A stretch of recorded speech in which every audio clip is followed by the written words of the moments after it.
بالنسبة للأموات في دار اسمها الدار البرزخية، وهي حياة أهل القبور ليس لها علاقة بالدنيا. ولذلك عندنا الدور ثلاثة: الدنيا والبرزخ ويوم القيامة. والبرزخ هو الحاجز بين الشيئين، فهي حاجز بين الدنيا وبين الآخرة.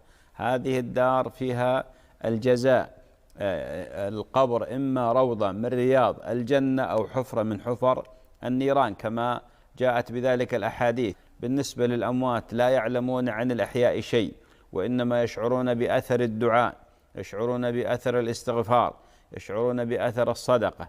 ولذلك الله جل وعلا قال: وما أنت بمسمع من في القبور. قال جل وعلا: إنك لا تسمع الموتى.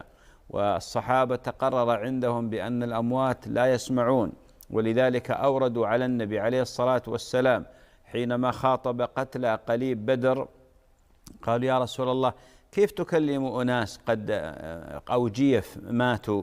فقال عليه الصلاة والسلام: والله إنهم لأسمع لي منكم، بمعنى أن هذه خصوصية للنبي عليه الصلاة والسلام.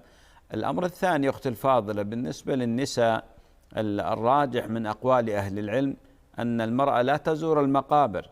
النبي عليه الصلاة والسلام لعن زوارات القبور، وفي لفظ لعن زائرات القبور، فالمرأة لا تزور المقابر. بارك الله فيك. ولذلك أختي الفاضلة دعائك يصل إلى والدك إذا توفرت الشروط وانتفت الموانع، ولو كنت في أقصى الأرض، في أقصى الأرض، والدك في أقصى الأرض من الجهة المقابلة، وصل الدعاء. لا يلزم للدعاء للأموات أن يكون الإنسان في المقبرة، ما يلزم للإنسان إذا أراد أن يدعو لميته أن يكون عند قبره. تدعين الله عز وجل لوالدك في كل حال وفي كل وقت وفي كل زمان وعلى أي حال. بارك الله فيك.